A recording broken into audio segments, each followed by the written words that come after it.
George Watson was the only man aboard the sinking USAT Jacob who could have survived without a life jacket. He learned to swim before he could read. He grew up diving into flooded caves for fun.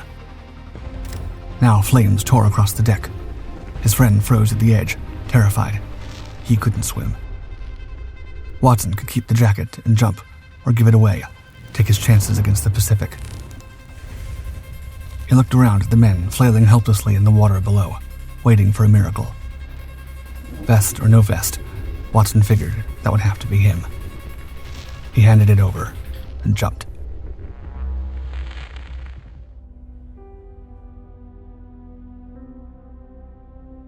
George Watson spent more time in the water than most boys spend sitting still. Fishing, swimming, and drifting down sunlit creeks with his brothers, he felt at home when he was wet and sunburned. Born on March 14, 1914, to a family of tenant farmers, his childhood was shaped by long days of hard labor. By the time he was 10, he could hitch a mule, haul feed, and keep pace with grown men in the cotton rows. He had a sharp mind, too. Numbers came easily. Their order, their rules, they offered a kind of certainty. But certainty vanished when the Great Depression hollowed out rural America. In 1932, at 18, Watson packed a bag and left home. He wanted to ease the burden on a house full of brothers and endless chores. He moved east to Birmingham, Alabama, to live with his widowed grandmother. The city wasn't much kinder. He found janitorial work at a private club, where he made enough to scrape by, but his eyes were fixed on a bigger prize: college.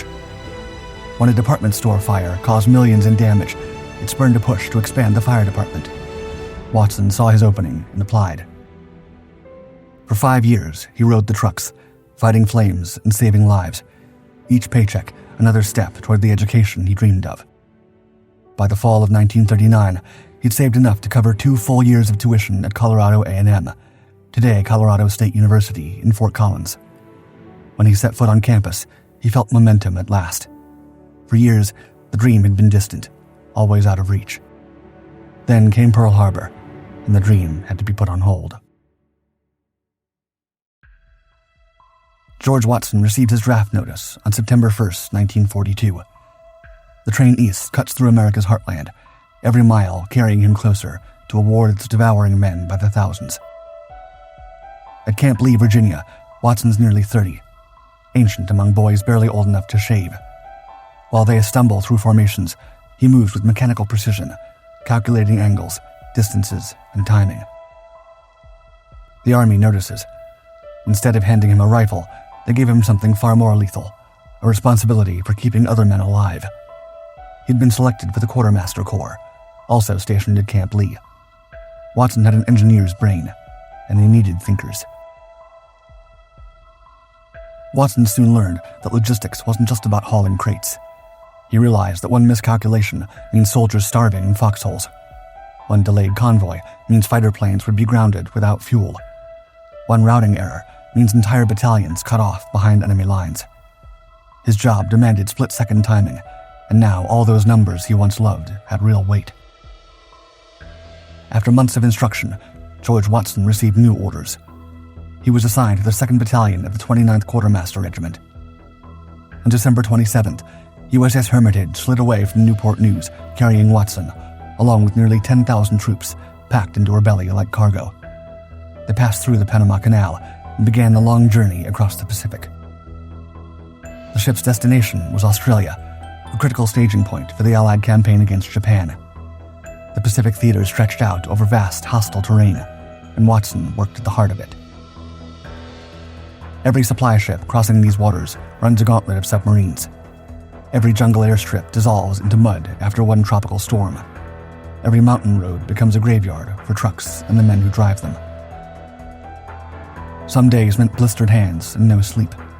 Others meant decoding rail timetables or troubleshooting missing cargo. Watson welcomed the challenge and thrived on the chaos. It was one of the few places in the Army where he could put his engineering background and love of math to real use.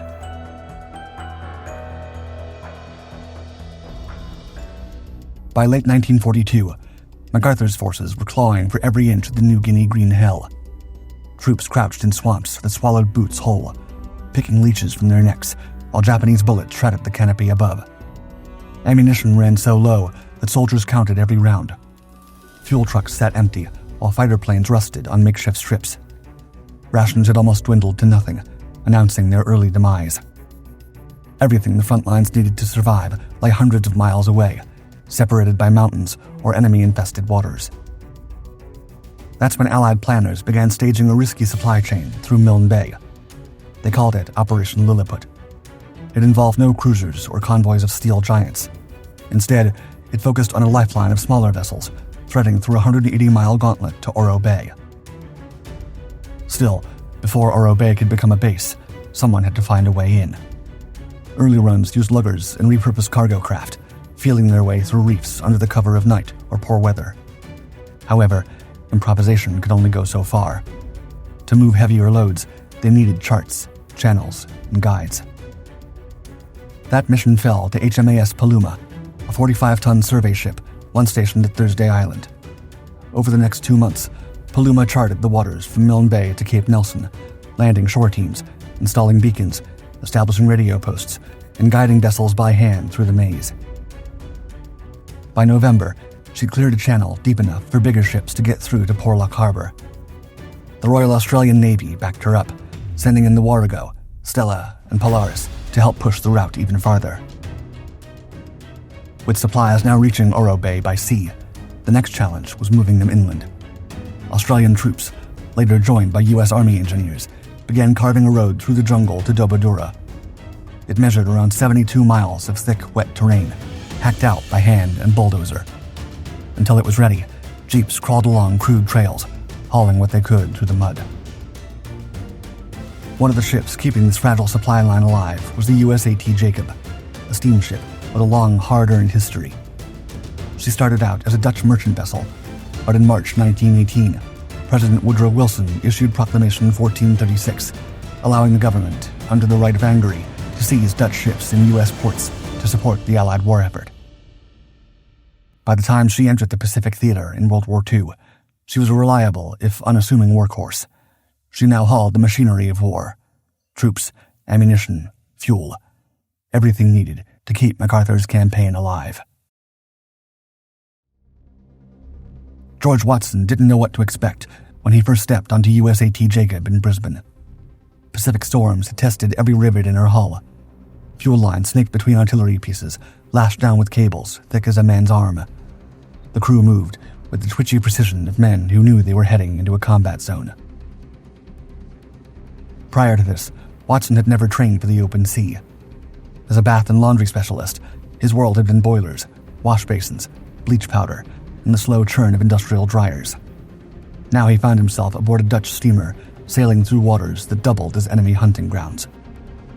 His first supply run started on January 31st, 1943, with Jacob groaning under a cargo that could sink or explode her.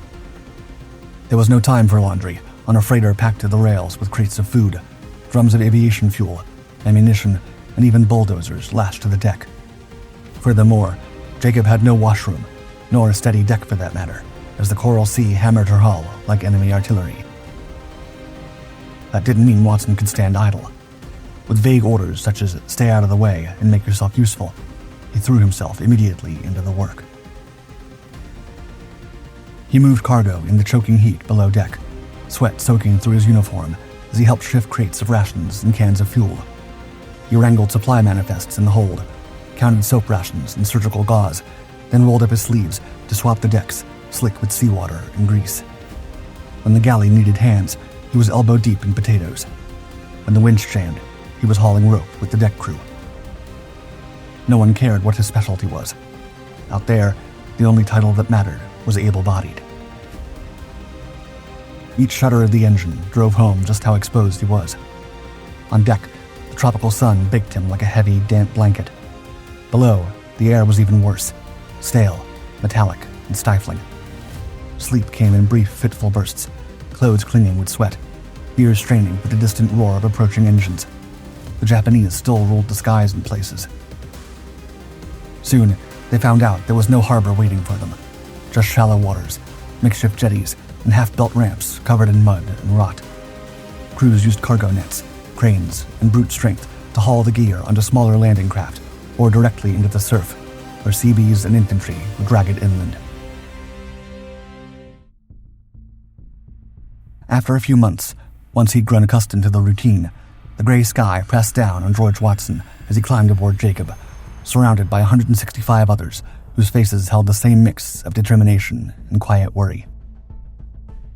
After picking up cargo in Australia, crates of sea rations, jerry cans of fuel, spare tires, rifle cases, and even men bound for the bloody front of Port Moresby, they steamed up the Coral Sea, hugging the coastline of Papua New Guinea. At Milne Bay, they stopped briefly to join a small convoy. From there, they skirted the coast past Goodenough Island and pushed on toward Cape Nelson. Every mile forward brought them closer to the front and deeper into Japanese reach. Fighter planes had been seen inland, circling like vultures. Everyone aboard knew the waters ahead weren't safe. Other Allied ships had already been attacked and sunk in these same lanes, torpedoed by enemy bombers lurking just out of reach. For nearly 5 days, Jacob had pushed through clear skies and calm seas, her engines humming steadily as they navigated waters patrolled by unseen enemies. Oro Bay was just up ahead, nestled behind the ridges and trees. Still, that day, March 8th, 1943, the supply run had been a success. The cargo was unloaded without delay, and the men had done their part to keep the lifeline open. For Watson, each successful delivery represented a small victory against overwhelming odds. By afternoon, USAT Jacob slid along New Guinea's coastline, heading back toward Milne Bay. Watson stood on deck, enjoying a respite from work. The escort ship Bendigo stayed close, slicing through narrow channels like a guardian. Earlier, they'd passed the cargo ships Karsik and Kapunda off Porlock Harbor, moving on their own. The shoreline stretched out in jungle-covered ridges. Every man on deck was alert, muscles tight with the knowledge that danger could strike at any moment. At exactly 1 p.m., alarms ripped through the air. 13 nautical miles from Porlock Bay, as the Jacob rounded Cape Nelson, 2 squadrons of Japanese bombers and fighter planes appeared on the horizon, approaching fast.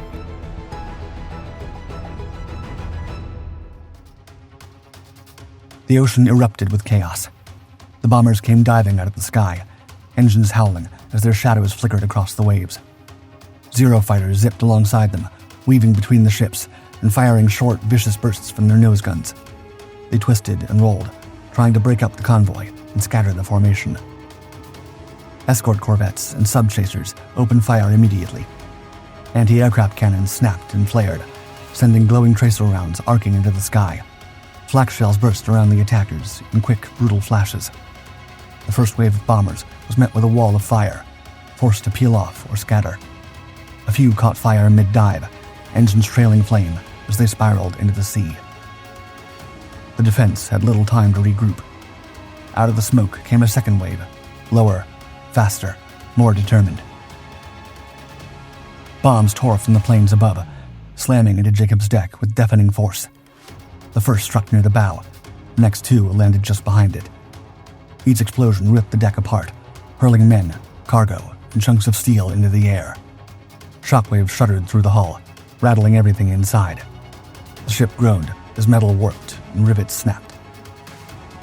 The fire ignited suddenly, racing across the deck and engulfing fuel drums and ammunition crates almost instantly. Thick black smoke billowed upward, choking the air, blotting out the sun and turning the midday light a dull, smoky gray. Heat rolled over the men, warping railings and blistering paint. Some staggered backward, clothes smoldering, others jumping into the water to escape. Below decks, panic surged as the water pumps, the ship's last line of defense against the fire, groaned under strain before falling completely silent. The silence that followed was worse than the noise. Without water pressure, the flames roared unchecked, devouring everything in their path in a choking blaze. The captain's voice cut through the mayhem, harsh and commanding, ordering everyone to abandon ship. Many of the lifeboats were gone, destroyed by the explosions or pinned beneath twisted davits. Soldiers and sailors, many unable to swim, plunged into the dark, cold sea. Jacob heeled hard to starboard. Water surged into the ruptured hull, filling compartments, dragging the ship downward. Sergeant James E. Guilford, Jr., stood on the edge of the deck, boots in hand, heart pounding in his throat. Beside him, George Watson tightened his belt and tossed aside a life jacket, offering it to Guilford without hesitation. His friend needed it more. Even with one on, Guilford hesitated to jump for a second. He couldn't swim. Still, the deck was burning, and the ship was groaning under its own weight. The fall hit like a punch in the chest. 40 feet down, the ocean rose up and slammed him under, driving the air from his lungs in one violent rush. Darkness closed in as he sank, limbs flailing, lungs burning. Then fingers clamped around his arm, a powerful tug. He surged upward, choking and half blind. Watson was there, hauling him toward the surface. He hooked an arm under Guilford's and kicked hard, dragging him through water choked with smoke, oil, and ash. Waves slapped against them, stinging their eyes and flooding their mouths. A half-sunken raft bobbed ahead, scorched and splintered. Watson shoved Guilford up with a final surge, his arms trembling from effort. Guilford gasped and clutched the slick edge, coughing up seawater, barely able to breathe. By that point, Watson was already gone. Guilford clung to the edge of the raft, gasping for breath. Fire crept across the water, each wave pushing the heat closer. It burned just to be near it. Through the thick smoke, he caught a glimpse of Watson diving back into the chaos, arms cutting through the water as he battled the current. Moments later, Watson surfaced again, hauling a limp man by the armpits. The soldier was barely conscious, his face pale, mouth slack. With a grunt, Watson pushed him onto the raft. Then, without hesitation, he dove back into the swirling water. Then another. This one thrashed in blind panic, half drowned and screaming. Watson locked an arm around the man's chest and kicked hard, the effort nearly dragging them both under. A wave slammed into them, knocking Watson against a floating crate. He came up coughing, red in his mouth, but didn't let go. The water was a minefield, filled with shards of twisted metal, collapsed crates, spinning wheels, and torn canvas snapping in the wind like whips. The sea boiled around the sinking hull of the Jacob, the pull of it dragging everything toward the deep. Watson kept swimming. He cut through the wreckage, arms bloodied from jagged edges, back scorched by flames that swept dangerously low. Every moment was a struggle against the weight of exhaustion and the sea. He hauled a fourth man out of the water, then a fifth. Each rescue was slower, the strokes more labored. The sinking ship groaned behind them, listing harder, sucking everything with it. The current grew stronger, swirling with heat, oil, and debris. But there were still people drowning near the ship, and Watson still had some energy to continue swimming. The men he had saved were hauled aboard the minesweeper HMAS Bendigo, coughing and trembling. Once aboard the ship with the other survivors, James Guilford urged Watson to climb to safety, his eyes pleading with exhaustion and relief. However, Watson's gaze was locked on the fading outline of Jacob. Her bow was lifting even higher, her stern already disappearing beneath the waves. He spotted another soldier struggling near the sinking ship. Despite the fatigue already burning his limbs, Watson pushed off, cutting through the water toward the floundering man. His arms burned with every stroke, but his desire to save him outweighed any pain and weariness he could feel. Jacob gave a final shudder of twisting metal as she was getting swallowed by the crushing sea. In what seemed like an instant, the massive transport ship slipped beneath the surface, the ocean around her responding with violent fury. A roaring vortex opened behind her, sucking everything nearby into its merciless grasp. Watson reached the soldier just as the water around them began to churn and spin. He locked his arm beneath the man's chest and kicked fiercely, desperate to break free from the sucking pull. They didn't seem to advance too much forward. The power of the sinking ship overwhelmed Watson. The vortex dragged them down with crushing force, water rushing over their heads, drawing out the screams and the roar of fire behind them. Watson's lungs screamed for air as the world darkened. He fought to keep the soldier above water, above even himself, but the sea wanted his life just as much as he wanted to save it. Neither man broke the surface again. Jacob was gone, swallowed by the sea. The air hung thick with smoke, the sea littered with destruction and battered men, some silent, others crying out. Many had been pulled from the chaos by George Watson. From the edge of exhaustion, from the fringes of drowning, the rescued sailors surfaced. Their limbs shook. Their eyes scanned the chaos. Beneath the charred sky, they waited for another wave, another breath, another hand. The fire still crackled along the water, and the sea remained uneasy. Yet Watson was no longer moving through it. As the Bendigo cut a path through the floating debris, its crew pulled even more survivors aboard. 158 men made it out alive. They came ashore burned, silent, some barely able to stand. Word of how they survived caught on quickly. Search efforts were implemented to find Watson, or whatever was left of him. They found nothing. The current had taken him. His body was never recovered. Moved by the testimony of survivors and written reports from the scene, the Army posthumously awarded Watson the Distinguished Service Cross, the second highest decoration for valor in the Army. He was the first African-American serviceman in World War II to receive it. The citation recognized his extraordinary heroism. On June 13, 1943, Major General Harry F. Hazlitt presented the medal to Watson's grandmother in Birmingham, Alabama. During the ceremony, he said George had given his life, quote, in the shining splendor of high courage and utter selfishness, true to the best traditions of the American soldier, an inspiration to every real American. He didn't become a household name, but his courage never disappeared completely. One of the few monuments to his bravery had been etched in marble. His name was written on the wall of the missing at the Manila American Cemetery. Since his body was never recovered after the sinking of the Jacob, he qualified for inclusion. He was most likely added between 1949 and 1952 as the memorial took shape. In the 1990s, the U.S. Army began to look back with scrutiny.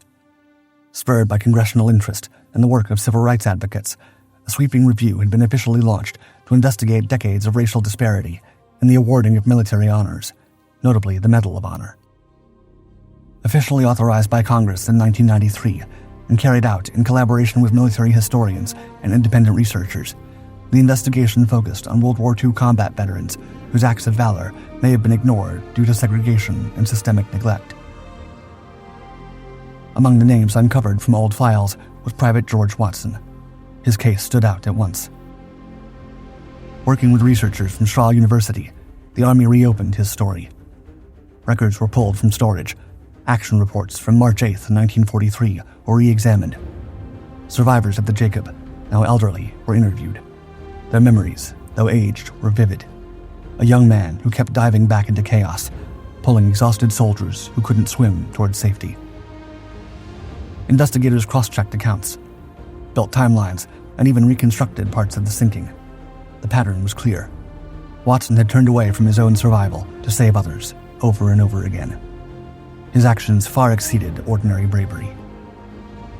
On January 13, 1997, the East Room of the White House fell silent as President Bill Clinton called 7 names, soldiers whose valor had long been neglected, including George Watson.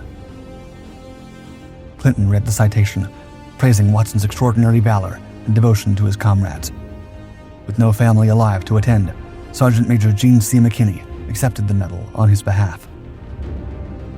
Later that year, the USNS Watson was launched, a vast cargo ship bearing his name. Once, George Watson perished beneath the waves. Now, his name glides above them, still carrying people across the sea.